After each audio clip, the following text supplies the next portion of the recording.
Yan, magandang araw sa inyo, ah, mga lods, no, mga kaibigan, mga kapatid, no, saan sulok man ng mundo, ito sa Pilipinas, Luzon, Visayas, Mindanao, mga lods. Ayan, shout out sa inyo. So, meron tayong panunuorin at magbibigay tayo ng komentary dito sa ating mapapanood na dokumentary po ito ni Paul Naba, no? Yan, sa mga hindi pa nag-subscribe sa kanyang channel, please i-subscribe nyo dahil meron kayong mga matututunan sa kanyang mga ginawang dokumentary o mga video na ginawa niya. So, sa channel ko yan, sa mga hindi pa nag-subscribe sa channel ko, mag-subscribe na rin po kayo at huwag niyong kalimutang pindutin yung ating notification bell para ma-update po kayo sa ating mga bagong i-upload na video. So, tara at panoorin natin yung title ng na ginawa na dokumentary ni Paul Naba, yung Ang Pastor na ginawang negosyo, ang simbahan. So, tara, panoorin natin at mag-commentary tayo sa video ito. Ang taong ito, depende sa iyong pananaw o paniniwala, ay isang tunay na propeta. Pag di kayo dumaan sa akin, hindi kayo pupunta sa langit. If you want to be saved, come through the Son. Hallelujah! O isang negosyanteng ginagamit ang pangalan ng Diyos para kumita. Matigas ako sa pangangaral ng tithe. God is with. Siya na ang nag-decide kung magkano ibibigay mo. Tithe, 10%. I mean, your watch could probably feed 100 families for a month. Hindi po talaga ito toong pastor. Are you perfectly obedient? Oh, I will kill you if you will not obey me. You're a very successful con man, but what can you do? Apollo C. Kibuloy, isang pastor na naging kilala dahil sa pagiging matalik na kaibigan ni dating Presidente Duterte. Naging kilala rin siya dahil sa kanyang mga sinasabing siya ang appointed son of God. Ginawa lang niya akong hinirang niyang anak sapagkat tapat ako sa kanyang mga salita. Before they can come to the Father, they go through me. Every human being. Kung na nga yung katotohanan, ako ang daan at ang buhay. Pag di kayo dumaan sa akin, hindi kayo pupunta sa langit. At ginawa nga itong katawa-tawa ng publiko. Pinakakalapit. So, yun mga lods, mga kapatid, no, sa kanyang sinabi na kung sa kanya magdadaan para mapunta sa langit. So, doon pa lang parang merong mali na tayo na narinig sa kanya. So, kanino ba dapat tayo magdadaan? Sa kanya o kay Kristo? Diba? So, tara, panoorin natin to mga lods. Tuloy natin. Sino? Feeling ko si Kiboloy. Yung nagpainto ng lindol. Nandito din si Kibuloy na Kuy-Koy. Di ko may pagkakaila na ganito rin ang imahe na nakatatak sa utak ko kapag sinasabing Kiboloy. Hanggang sa napanood ko ang balitang ito. Yan mga kapatid, mga lods, no? Di ba pati sa social media nagamit yung kanyang pangalan kasi nga sa kapusukan niyang ginagamit yung kanyang abilidad sa pakikipag-usap sa mga tao na kailangan na magdaan sa kanya at parang ipinapamukha niya na kilalanin siya na isang anak ng Diyos, no? Itinutulad niya yung sarili niya kay Kristo na hindi naman dapat, di ba? So, pagpatuloy natin mga lods. Muling nagkita ang matalik na magkaibigan na sina Pastor Apollo C. Kibuloy at dating Pangulong Rodrigo Duterte kung saan sabay silang nag-motorbike. Hindi naman ako nagulat na magkita magkasama sila dahil magkaibigan naman tong dalawang to. Alam mo kung saan ako mas nagulat? Dito. Oo, dito. Sa sasakyang ito.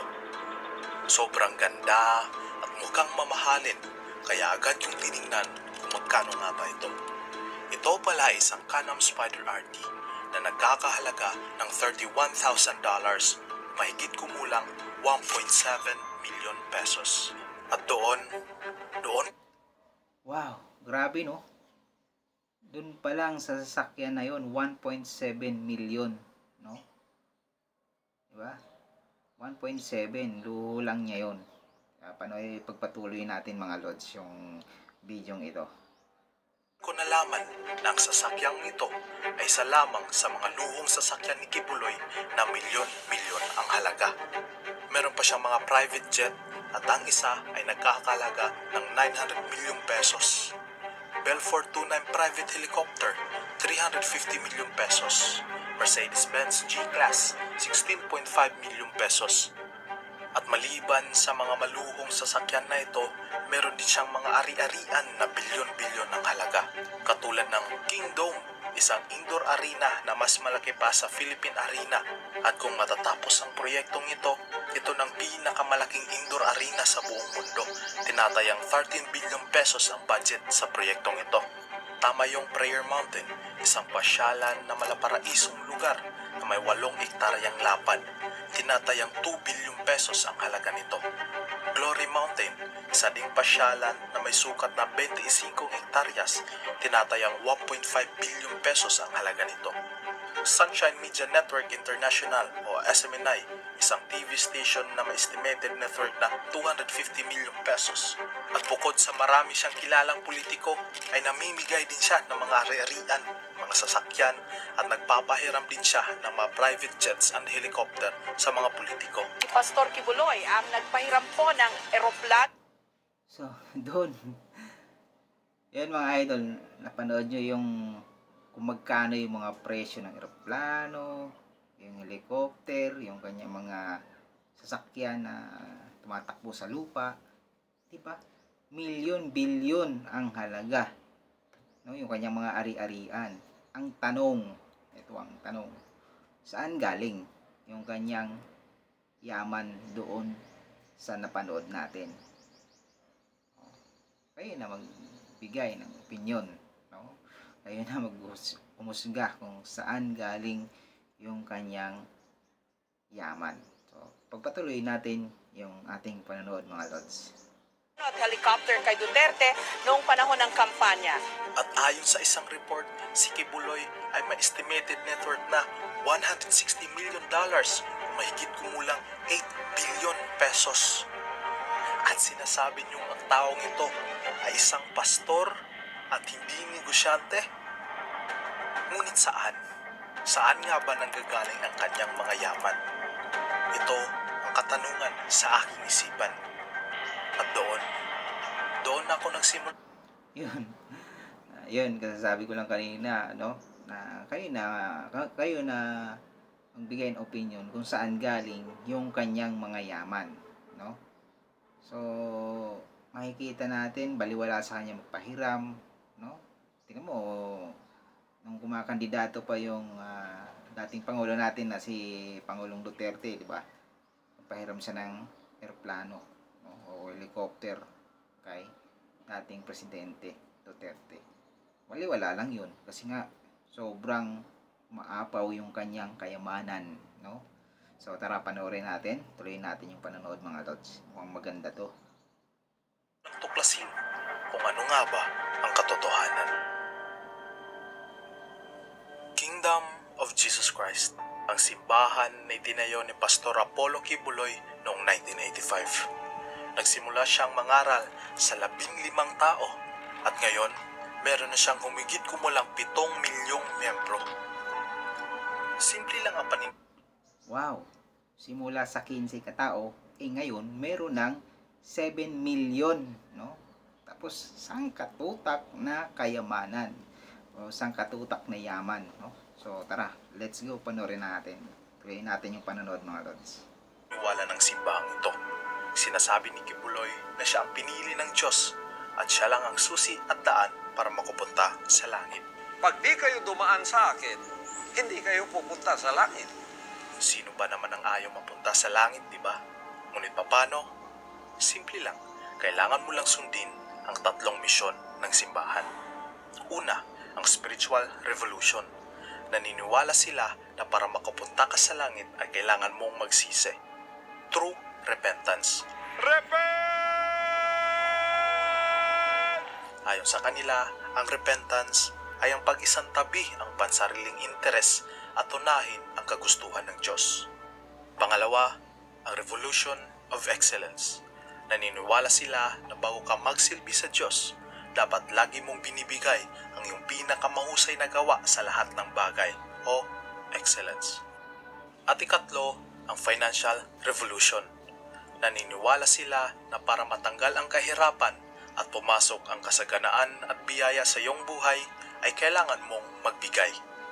Ayon sa kanila, kung ikaw ay magiging masunurin at doon ka lamang bibigyan ng Diyos ng mga biyaya. Maganda naman ang misyon ng simbahan na ito, ngunit di ko mapigilang mapansin kung bakit paulit-ulit ang salitang ito. Tila ba pilit na itinatatak sa utak ng mga tagapaniwala ang salitang ito? Are you perfectly obedient? O I will kill you if you will not obey me. At kung isa ka ng ganap na follower at disipulo ni Kibuloy, dito na papasok ang kanyang pagkita ng pera. Karaniwan sa mga simbahan na umaasa lamang. Yun, tingnan nyo mga lods mo, mga kapatid natin na nakakapanood ng videong ito. Ibig sabihin lang, sa tao ay gutom at uhaw sa salita ng Diyos. Gagawin mo lahat ang makakaya mo para lang magsisi, maligtas ang iyong kaluluwa. No? Dahil sa pamamagitan ganyan, ng pastor na yan, si Pastor Kibuloy, ginamit niya yung salita ng Diyos. No? Parang nakakatakot kasi na sino ba naman yung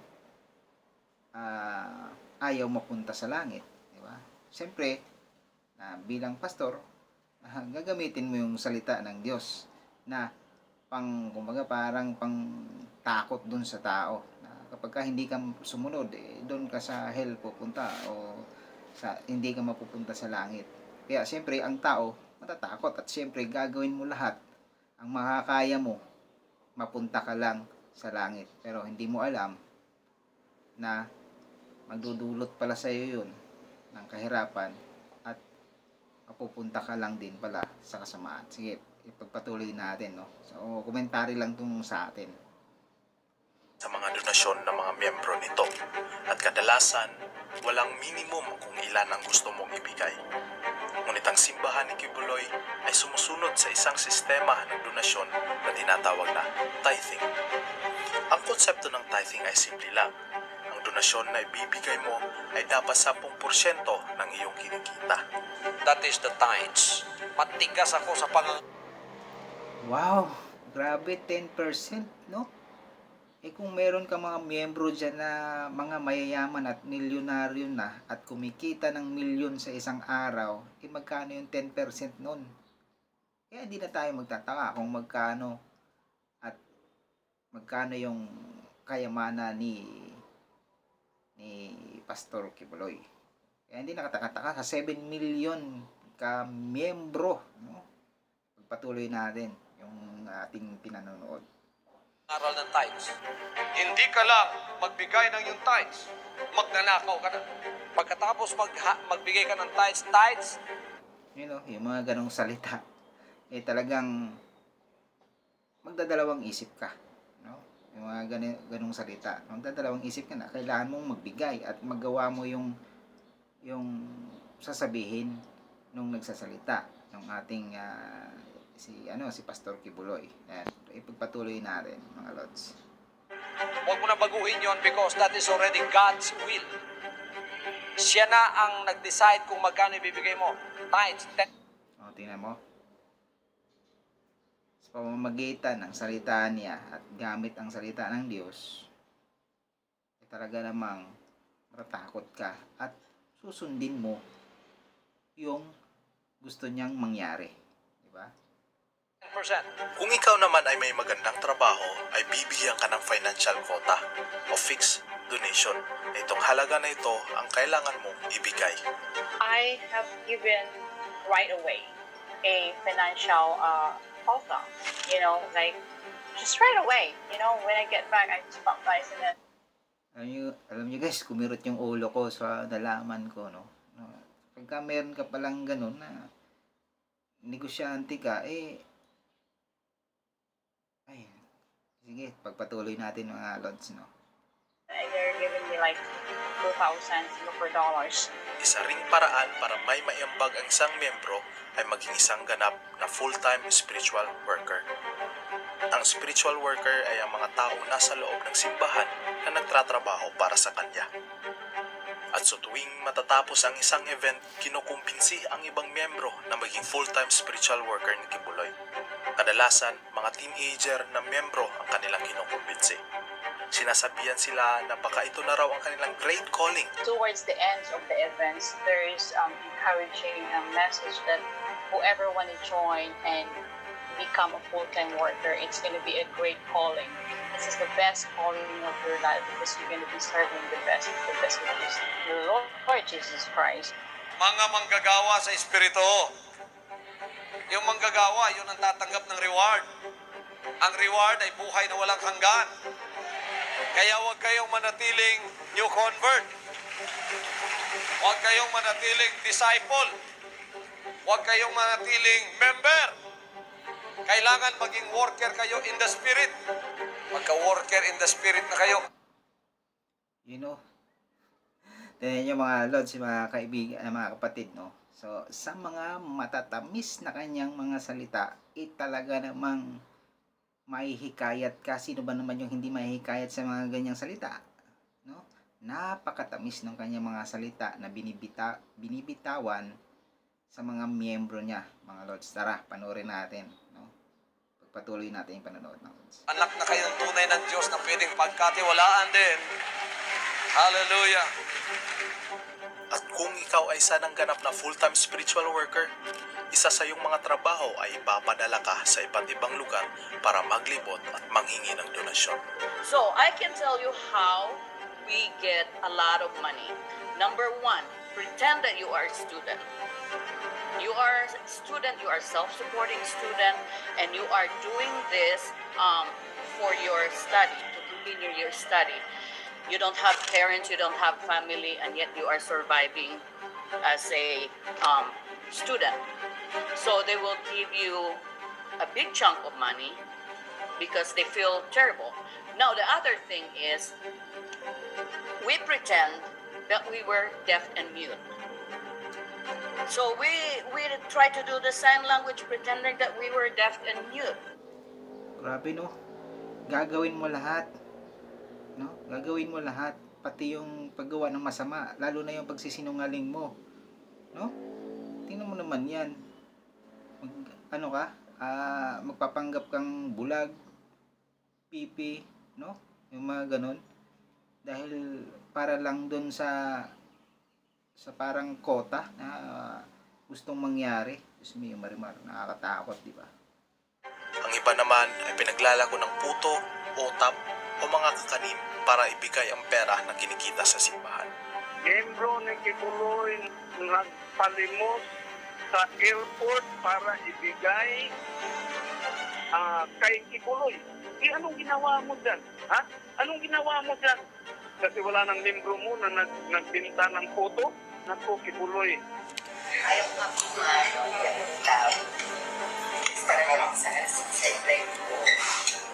Ang lalaking ito ay pumapasok sa mga fast food chain para magbenta ng otap. At ayon sa kanya, siya daw ay isang self-supporting student. Nakakaawa. At sino ba naman ang ayaw tumulong sa may ganitong sitwasyon, di ba? Ang kaso, ang babaeng kanyang binibentahan ay dati palang full-time worker ni Kibuloy na ganito rin ang trabaho. Dati ako ganyan. Dati trabaho ko yan. Dati ako kay Kibuloy. Itong trabaho ko, namimigay ng letter sa mga customer sa fast food. Nagtitinda ng kakanin, pastillas, ganyan. Kaya guys, hindi natin masisi din yung mga bumitaw at sila ay natauhan, no? Na yung ginagawa nila hindi na para sa kanila, hindi na para sa pamilya nila. Kumbaga parang mayroon silang pinaglalaanan na ibang tao, no? Para lang doon. Kumbaga parang napapabayaan mo yung pamilya mo, napapabayaan mo yung negosyo mo. Kumbaga nagninegosyo ka, naghahanap ka ng paraan para maibigay mo lang doon, di ba? Kaya tuloy natin yung panonood mga lods. Trabaho ko. Todo tanggi pa ang lalaking ito na hindi raw ito para kay Kibuloy. Alam mo, kilala ko yun. Para kay Pastor Kibuloy yan. Sa akin, Determinado ang lalaking ito para lamang makabenta at kumita ng pera. Ito pala'y sa kadahilan ng binibigyan sila ng kota na kailangan nilang abutin sa araw na iyon. At para mapadali ang pag-abot ng kanilang kota, nagpapanggap silang self-supporting student. Nagpapanggap silang walang mga magulang, at ang mas malala, nagpapanggap silang bingi o pipe. Yun lang. Paano ka maliligtas? No? Paano ka mapupunta sa langit kung nagsisinungaling ka, gumagawa ka ng masama? No? Diba? Hindi naman ituturo yan ng pastor mo na gumawa ka ng masama. No? Pero parang hinihikayat ka na rin doon na gumawa at merong palang kasunduan na kailangan maibigay mo ngayong araw yung kota na yun. So, di ba? Doon pa lang dapat matauhan ka na, di ba? Nakakatakot, di ba? Parang niloloko mo yung sarili mo, nanloloko ka pa ng ibang tao. Gawa nila ang lahat para lamang maabot ang kota. Dahil kung hindi, tatanggap sila ng kaparusahan. Pag wala kaming remittance doon, alam mo ang ginagawa sa amin? Pinapaskwat, pinapalo ng logbook. Yung lalaki namin kasama, wala talagang remittance. Pinugbog, sarado ni Candy Cabajo. Pag wala kang remittance dyan, ito-torture ka. Grabe, tila ba kinukondisyon ang mga utak ng mga miyembro nila na kailangan palagi silang...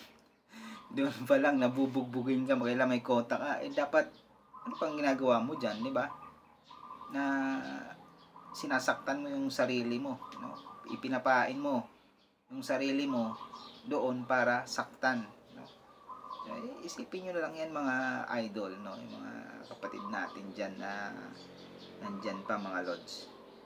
Magbigay ng pera para lamang sila ay makapunta sa langit. Gagawin ng lahat, magsinungaling man, manloko ng iba. Diyos mio, Marimate, no? Dahil sa pera, ginagamit yung pangalan ng ating Panginoon. Ginagamit yung salita ng Diyos para lang, no? Pagkakitaan, no? Nagpapakapagod, nagpapakasakit yung mga miyembro, no? Para lang doon sa kaligtasan ko, no? Pero ayaw ni Kristo na may yaman, no? Pinabenta nga doon sa merong nga miyembro, may kasamahan nga sila noon, panahon ng ating Panginoon, meron nga isang binata doon na mayaman na pinauwi dahil meron pang kulang, no? Kasi nga meron silang yung gustong sumama kay Kristo, merong isang binata doon na may kulang pa, no? May kulang pa sa kanya, kaya nga sabi ng Panginoon, ibenta yung kanyang kayamanan at ipamigay doon sa mga dukha. Ang ginawa ng binata ay iling-iling, umuwi, hindi na bumalik. So doon pa lang ibig sabihin, yung talagang totoong mananampalataya ka, wala kang kayamanan. Kung meron mang para sa tao yon, sa simbahan, i-donate yan, nakakatulong yan sa mga nangangailangan, no? Gaya ng orphanage, mga nangangailangan sa mga ospital nangangailangan, pwede kang lumapit sa simbahan. So tara, ipagpatuloy natin yung panonood mga lods.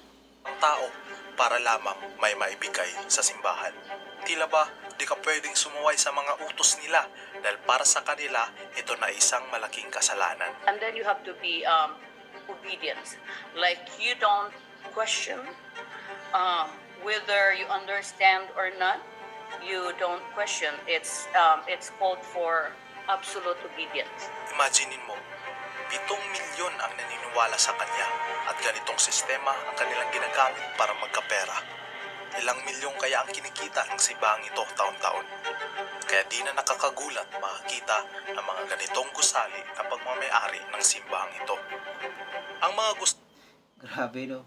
Sa isang taon, hindi lang milyon yun, baka bilyon yun. Kasi sa ilang beses yan na pumapasok sa kanilang nagsisimba ilang beses yan sa isang linggo. No? Bilyon ang kinikita niyan sa isang taon, no?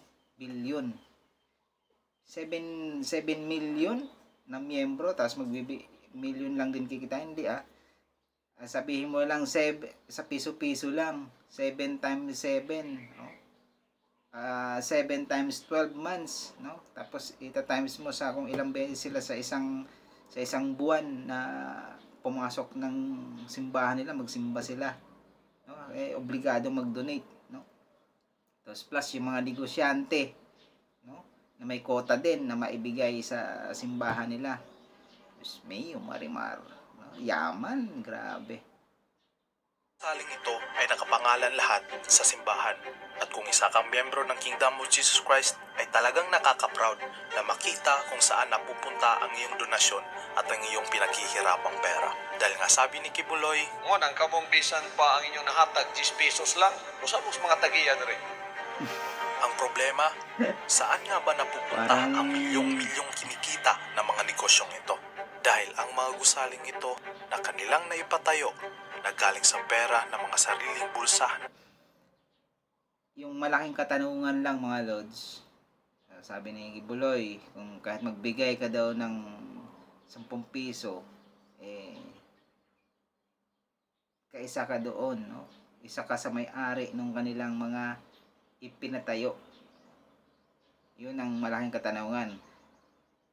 Subukin nyo kung makakapasok ba kayo sa pinatayo nilang arena, o kung makakapasok ba kayo, di ba? Subukin nyo lang mga Lods kung makakapasok ba kayo.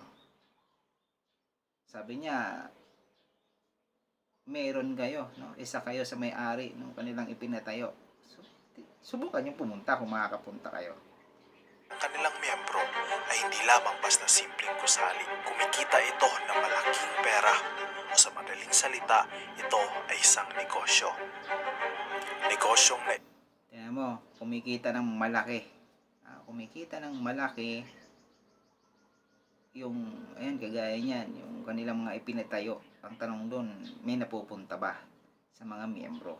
Yun lang naman. Yun lang yung komentary natin, no? Patayo dahil ginawang puhunan ang mga tithes, offering at donasyon ng mga miyembro. Saan napupunta ang milyong-milyong kinikita ng mga negosyong ito? Nakakatanggap ba ng kahit piso man lang ang mga miyembrong nagpuhunan sa mga negosyong ito? Hindi natin alam. At yun ang malaking katanungan, kung meron bang tulong na napupunta doon sa mga miyembro, no? Baka hindi natin malalaman. There are three possibilities here. You are either the son of God, or you're delusional, or you're a very successful con man. Kung ano man ang estado niya ngayon, ito'y dahil sa mga paghihirap ng kanyang pinulag na mga miyembro. This may be the most beautiful spot in the Philippines, and it's paid for. Grabe, no? Yung salita na yun na binulag ng mga miyembro, no? Parang ginawa niyang workers lang yung mga, kumbaga, isang trabahante, yung kanyang mga miyembro, no? Wala doon yung kaligtasan, no? Kumbaga, yung mga taong miyembro niya parang nabulag lang sa mga matatamis na salita, no? So, tara, ipagpatuloy natin yung panonood, mga Lods.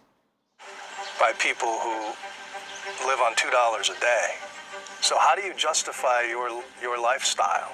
I mean, your watch could probably feed 100 families for a month. If it's not God's will for me to have these things I have, you can take it away.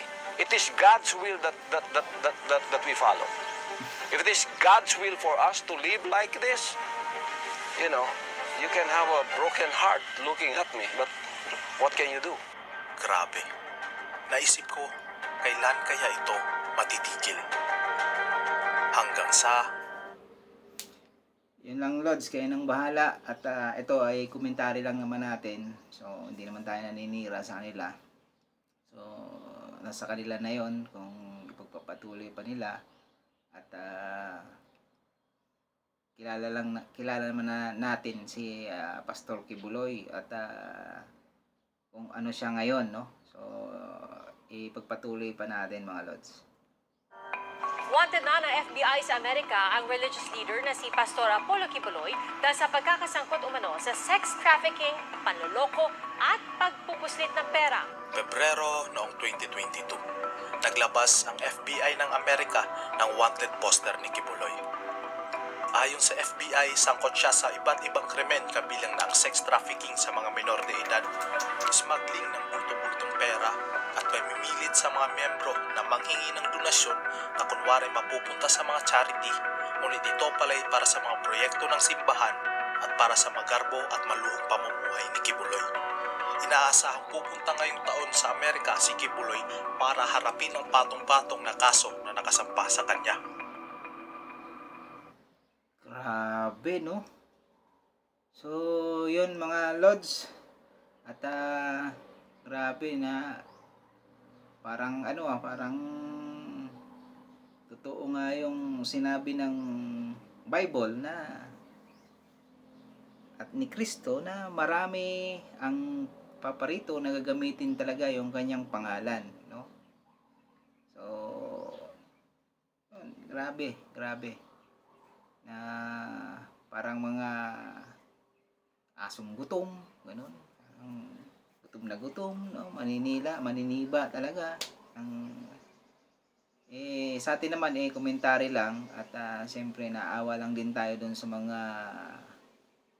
miyembro na naghihirap para lang sa kapakanan ni Pastor Kibuloy at sana lumantad si Pastor Kibuloy at umarap siya sa FBI at patunayan niya na siya talaga ay appointed son of God.